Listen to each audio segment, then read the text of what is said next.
This is the history and behaviors of the deaf community in the United States with Emma Bennett, Elizabeth Lee, Jordan Pack, and Allison Narcella.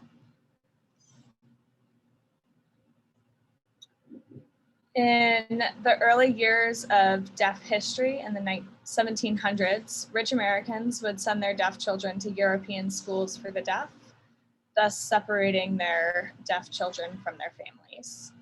In the 1800s, the first American school for the deaf was opened, and they used ASL as a primary form of communication.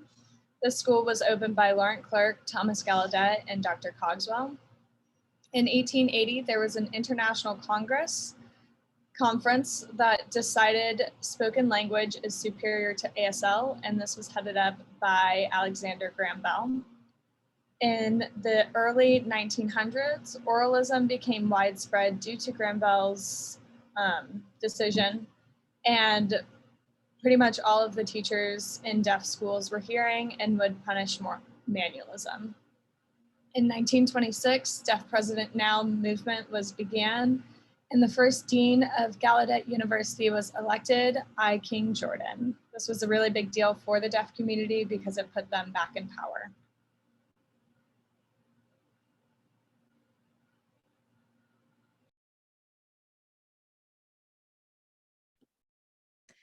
Before the 1860s, deaf schools in America used manual-based instruction, meaning that the instructors and school staff signed with deaf students.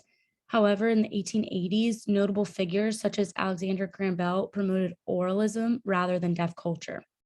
Oralism is the idea that spoken language is often considered superior to sign language. Gestures used for communication were then frowned upon by many in the 1800s and 1900s. Because of this mainstream attitude, deaf schools in Europe and the United States ultimately banned sign languages. The American delegates had serious reservations about the effectiveness of instructing deaf students through oral means of communication, but the Europeans were impassioned about the need to restore deaf children to mainstream society, which they said could be done only by banning sign languages from schools and encouraging students to lip read and use the spoken language of their respective countries. Oralism continued to dominate American deaf education until the second half of the 20th century. However, deaf students secretly used ASL with each other, and ASL was continually passed on from older children to younger children.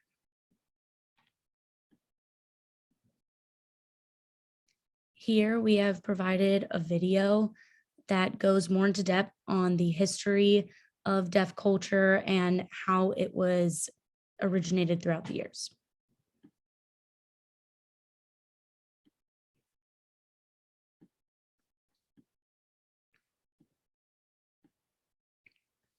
Even during times that oralism was being widely used, deaf students secretly used ASL with each other. In the 1980s, ASL started to be used more, but there were still negative attitudes surrounding ASL. Members of the deaf culture began to advocate for their rights in the 1990s and work towards inclusion. In 2006, the American Library Association officially recognized Deaf History Month and began its annual celebration of deaf history and culture.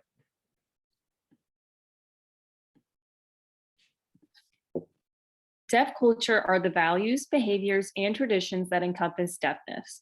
Deaf culture can mean something very different to each person that experiences it.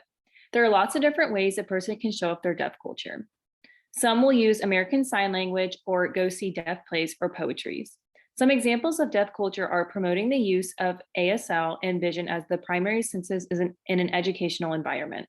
They are in support that the children who are deaf should learn both English and ASL.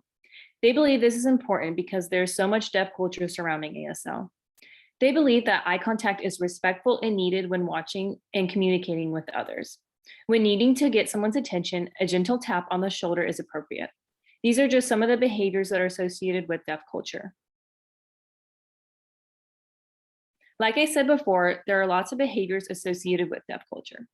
In the deaf community, there are etiquette rules to follow by, just like any other group in society.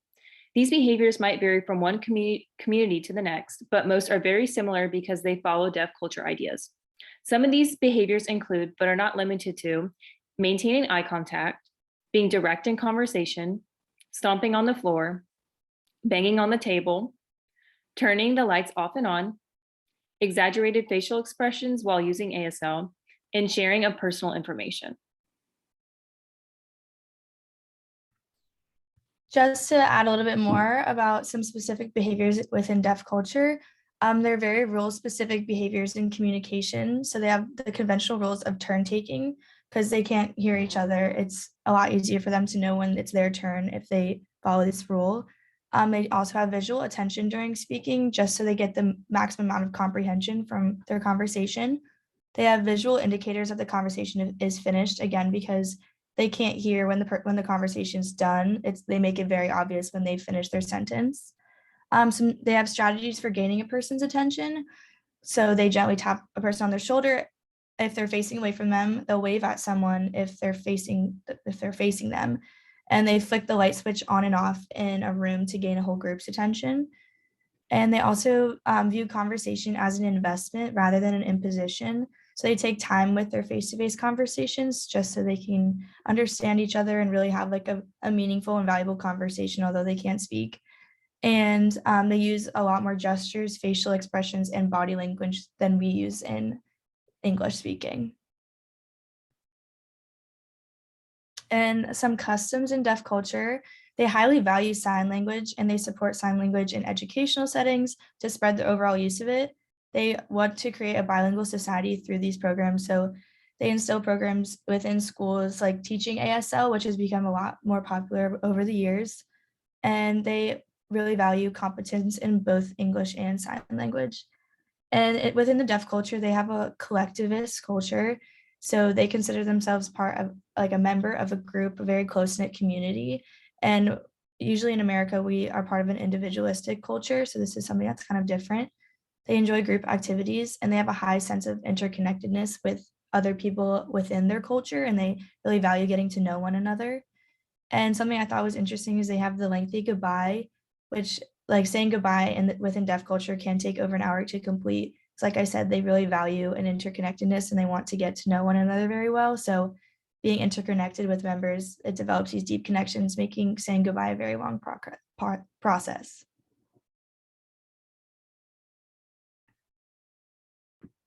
So our action plan to implement this PowerPoint presentation into the University of Florida would be to partner with Signing Gator.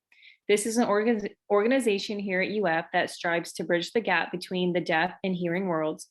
By partnering with their chapter, we could present at UF's Involvement Day with all of the other clubs. We would be able to gain new members and teach others about the importance of deaf culture. Another action plan that we have thought about is we would be able to present our PowerPoint presentation in the class EEX 3093. This class is called Exceptional People, School and Society. And we will be able to present in a class when they are covering the module on deaf individuals and American Sign Language. In this presentation, we would present what we have been presenting to you, deaf cultures and the behaviors and history associated with it.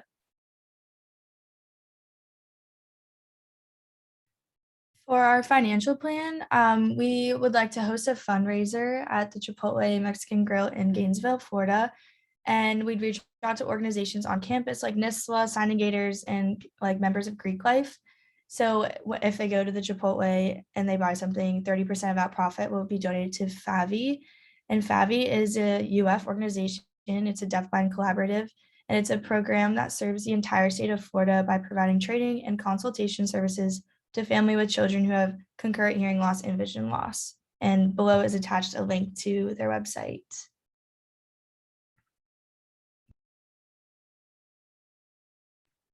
Those are our references.